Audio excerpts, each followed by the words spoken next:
Friends, welcome back to my YouTube channel baby step tutorials. आज हम CIB का जो फर्स्ट पेपर है एबीएम उसका यूनिट 6 स्टार्ट करने जा रहे हैं, जो कि है Indian economy and various sectors of the economy.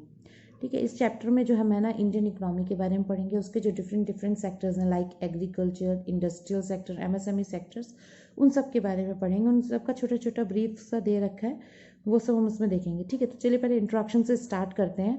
Introduction में हमें क्या दे रखा है, एक देखिए हमारे पास ये सब इकोनॉमी की जो ग्रोथ रेट वगैरह है हम कैसे पता करते हैं। हमें डिफरेंट इंडाइसेस बनती रहती हैं। हमारे पास जो ना नॉमिनल फिगर्स होते हैं जिनको हम डिफरेंट ईयर्स से कंपेयर करते हैं, उसके थ्रू हमें पता चलता है कि किसी भी कंट्री की जो इकोनॉमी है वो ग्रोथ में है, डिक्लाइन कर रही है, कि उसकी कंडीशन क्या है। ठीक है, जैसे कि हमें एक यहाँ पे दे रखा है 25 ईयर्स का, 1980 से 81 तक जो था ना, हमारी जो इकोनॉमी की ग्रोथ रेट थी, एवरेज ग्रोथ रेट, वो 6% थी। ठीक है, एक छोटा सा फिगर दे रखा है, जस्ट इतना आता नहीं है, लेकिन फिर भी एक बार देखने में कोई हर्ज नहीं है कि 1980 से 81 तक कितना था, 6% था।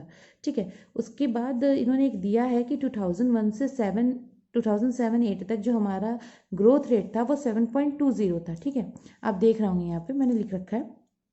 अब इसके बाद अभी एक पॉइंट दे रखा है कि जो हाई इन्फ्लेशन हुआ था वो किस वजह से हुआ था, फूड और ऑयल शॉर्टेजेस की वजह से हुआ था। ठीक है, जो मतलब एक इन्फ्लेशन आया था कि फूड की कमी की वजह से, ऑयल शॉर्टेज था, इस वजह से हुआ था। अब ईयर 2001-8 में क्या था, इन्फ्लेशन की जो रेट थी, जो इन्फ्लेशन आया था फूड और ऑयल शॉर्टेज की वजह से, वो 5% थी। इंडियन इकोनॉमी जो है ना वो जीडीपी के मामले में 7th में आती है प्रेजेंटली, और इसकी जो परचेजिंग पावर पैरिटी की जो इंडाइसिस है उसमें इसको 3rd नंबर पे रखा गया है। ठीक है ना, इंडियन इकोनॉमी को। अभी की कंडीशन थी, अब चेंज होती रहती है, आपको भी पता है कि नई नई आती रहती है, नए नए चेंज होते रहते हैं। ठीक है, अब वेरियस सेक्टर्स ऑफ इकोनॉमी देखते हैं हम। अब वेरियस सेक्टर्स ऑफ इकोनॉमी में क्या है हमारा, देखिए जैसे मैंने बोला था, एग्रीकल्चर है, इंडस्ट्री है, micro small and medium enterprises MSMEs हैं, सर्विसेज हैं।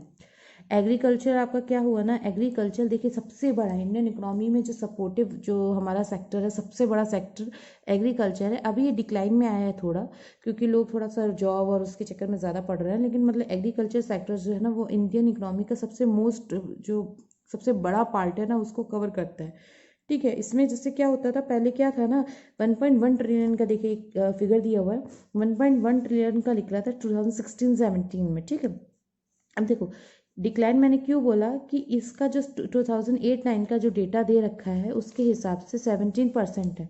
ठीक है, देख रहे होंगे कि 2018-19 में 17% जीडीपी रहा, कंपेयर टू 2003-4 में जिसमें 21.7% रहा था। ठीक है, अब देखिए यहाँ पे 17% है और यहाँ पे 21.7% है, डिक्लाइन हुआ ना। तो वही बात हो रही है कि एग्रीकल्चर का जो सब फील्ड है उसमें अब डिक्लाइन आ रहा है, लेकिन फिर भी ये सब जो सबसे बड़ा पार्ट होता है ना वो कवर करता है इंडियन इकोनॉमी का। अब तो खैर इंडस्ट्रियल हो गया, लेकिन फिर भी। ठीक है, अब ये जो फूड शॉर्टेज वाला मैंने हाई इन्फ्लेशन का बताया था, उसमें क्या हुआ, देखिए 1960 में फूड शॉर्टेज हुआ। फूड शॉर्टेज के बाद आपको भी पता है फिर इन्होंने एक रिवॉल्यूशन लाया था जिसको ग्रीन रिवॉल्यूशन बोलते थे। ठीक है ना, उसकी वजह से इन्होंने जो खेती में ये अनाज उगाओ, ये सब्जी उगाओ, ऐसे करके पूरा एक प्लान बनाया था 2 और 3 ईयर्स का, फिर उसके हिसाब से सारा करा था, तो उसको ग्रीन रिवॉल्यूशन बोला गया था। अब इसके बाद इंडियन एग्रीकल्चर, देखिए आपको सबको पता है कि इंडियन एग्रीकल्चर मेनली जो होता है ना हमारा मानसून पे डिपेंड करता है। इन जैसा मानसून होगा उसके हिसाब से हमारी होते हैं शॉर्ट टर्म जो क्रॉप्स होती हैं वो होती हैं, लॉन्ग टर्म क्रॉप्स होती हैं 1 ईयर की, शॉर्ट टर्म मीन्स की साल में 2 बार होती है। ठीक है, तो उस टाइप की जो सब क्रॉप वगैरह होते हैं ना वो सब मानसून पे पूरी तरीके से डिपेंडेंट है, हमारी रावी की जो फसलें हो रही हैं और इस टाइप से खरीफ की। ठीक है, अब देखिए स्ट्रक्चर, अब देखिए इसमें जो वीकनेस दी गई है एग्रीकल्चर सेक्टर्स में डिक्लाइन क्यों हो रहा है, एक तो पब्लिक इन्वेस्टमेंट कम है वहाँ पे, पब्लिक ने खरीद भी ली है, तो जैसे किसानों से खरीद लिया, किसानों की अपनी ज़मीन है नहीं, लोगों ने इन्वेस्ट कर रखा है, वो जो कमाते हैं वो चला जाता है, तो लोगों का भी इंटरेस्ट कम हो रहा है, उनको लग रहा है मैं यहाँ करने से अच्छा अपने जॉब कर लो, कम से कम ऐसा ज़्यादा कमाइए। ठीक है, exhaustion of yield potential of the new yielding varieties of wheat. ठीक है, अब जैसे क्या हो रहा है ना, आपने देखा होगा रोज न्यूज़ में आते हैं कि यहाँ पे ऐसे करके हमने आर्टिफिशियल फसल उगाई है, ऐसे करके एक आर्टिफिशियल टाइप की न्यू हमने जनरेट कर दी है कोई भी जो फसल है, तो उससे क्या हो रहा है ना, नई नई टेक्नोलॉजीज कल उसकी वजह से जो हमारे यील्ड हो रहा है ना वो भी कम हो रहा है, मतलब जो नॉर्मल ऑर्गेनिक वाला है, अब लोग ऑर्गेनिक में खैर ज़्यादा जाने लगे हैं।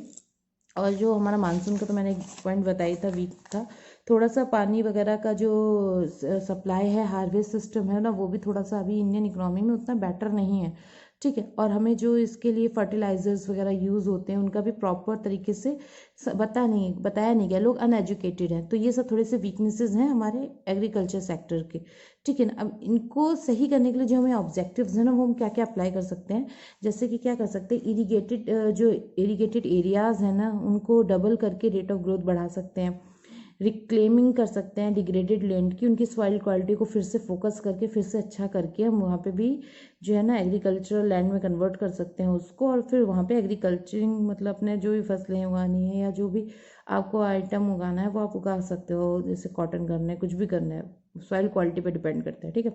उसके बाद वाटर मैनेजमेंट इंप्रूव करना पड़ेगा। ये सबसे मेन पॉइंट होता है कि जैसे रेन का जो पानी आ रहा है उसको हार्वेस्टिंग कर सकते हैं, उसको यूज़ कर सकते हैं, और वाटर शेड्स आपको बनाने पड़ेंगे, पंपिंग वगैरह का करना पड़ेगा जो अरेंजमेंट्स हैं। तो वही है कि वाटर मैनेजमेंट को बहुत अच्छे से इम्प्रूव करना होगा, जहाँ नहीं है वहाँ पे इसको इस्टेब्लिश करना होगा, ठीक है। और देखिए जो मैंने बोला था कि लोगों को नॉलेज नहीं है, ठीक है, तो लोगों को आपको नॉलेज देनी पड़ेगी। देखिए बहुत सारे कृषि चैनल वगैरह चलते हैं, आपने डीडी कृषि चैनल देखे होंगे ऐसे करके, पर लोगों को अवेयरनेस नहीं है, ठीक है। तो फिर उस अवेयरनेस को भी हमें फैलाना है, चाहे किसी भी तरीके से, चाहे डिजिटल मीडिया के थ्रू आप समझा सकते हो, या कोई भी अलग अलग तरीके अपना सकते हैं, बहुत सारे तरीके हैं आजकल इंडिया में, तो वो चीज़ है, ठीक है। अब चलिए हम नेक्स्ट सेक्टर की तरफ चलते हैं, विच इज़ इंडस्ट्री। इंडस्ट्री में क्या है, इंडस्ट्री जो होता है ना, आज के जो प्रेजेंट टाइम है उसमें 33% इंडियन जीवीपीए, ग्रॉस वैल्यूड जो एडिशन बोलते हैं जीवीपीए को, उसका पार्ट कवर करता है, ठीक है, इंडस्ट्रियल एरिया जो हमारा है।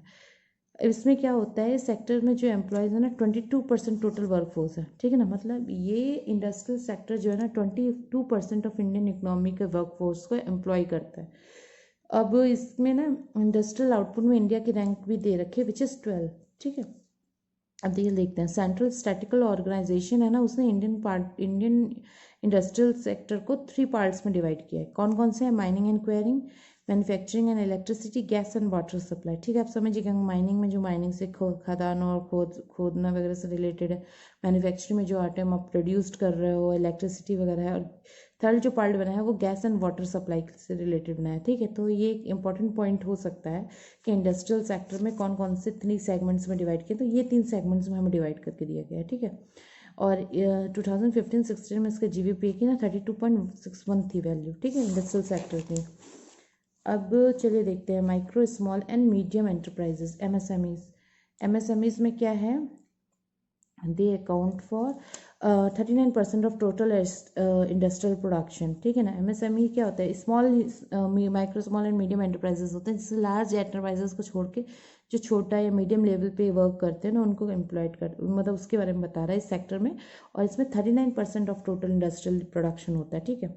अब इसमें क्या होता है, 34% of export in the industrial sector, मतलब जो बन रहा है वो 34% एक्सपोर्ट होता है, और 35% जो है ना टोटल एम्प्लॉयमेंट इसमें इंगेज्ड है। मतलब ये 35% जो है ना एम्प्लॉयज़ को मतलब एम्प्लॉयमेंट है इस सेक्टर में, ठीक है। अब देखिए इसमें क्या है, इसमें जो प्रॉब्लम एक आती है वो ये है कि इसमें जो अभी बोरोवर वगैरह का सिस्टम है ना, बैंक से लोन वगैरह लेने का, वो थोड़ा अभी रिजिड है, उतना फ्लेक्सिबल नहीं है। अब थोड़ा फ्लेक्सिबिलिटी आ रही है, लेकिन अभी उतना फ्लेक्सिबल नहीं है, क्योंकि नया नया काम होता है, बैंकर्स को बैंक जो होता है ना वो लोन देने से कतराता है कि कहीं डूब गया तो हमें पैसा कहाँ से हम रिकवरी करेंगे, ठीक है। तो वो एक प्रॉब्लम थोड़ा सा एमएसएमई में आ रहा है, जिसके लिए आप प्राइवेट सेक्टर के थ्रू इसमें बना दिया गया है, तो फिर वो अब इश्यू नहीं है ज़्यादा। लेकिन मैं एक बार बता रही हूँ, कोलेट्रल वगैरह की गारंटी वगैरह चाहिए होती है, जिनका हो जाता है उनको ईजिली मिल जाता है, पर कुछ लोगों को अभी भी इश्यू हो जाते हैं, ठीक है।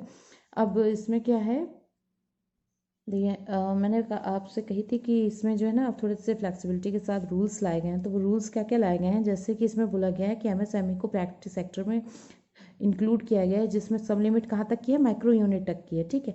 अब इसमें स्टिपुलेशन क्या किया गया है, कोलेट्रल जो है ना वो 5 लाख के एमएसएमई की जब आप लोन ले रहे हो तो उसमें कोई भी कोलेट्रल नहीं लेना है आपको, कोई भी गारंटी वगैरह मतलब ऐसी नहीं चाहिए कि आपको कुछ गिरवी रखना है, कुछ करना है। नॉर्मल अगर 5 लाख तक का है तो आप ऐसे दे सकते हो, ठीक है।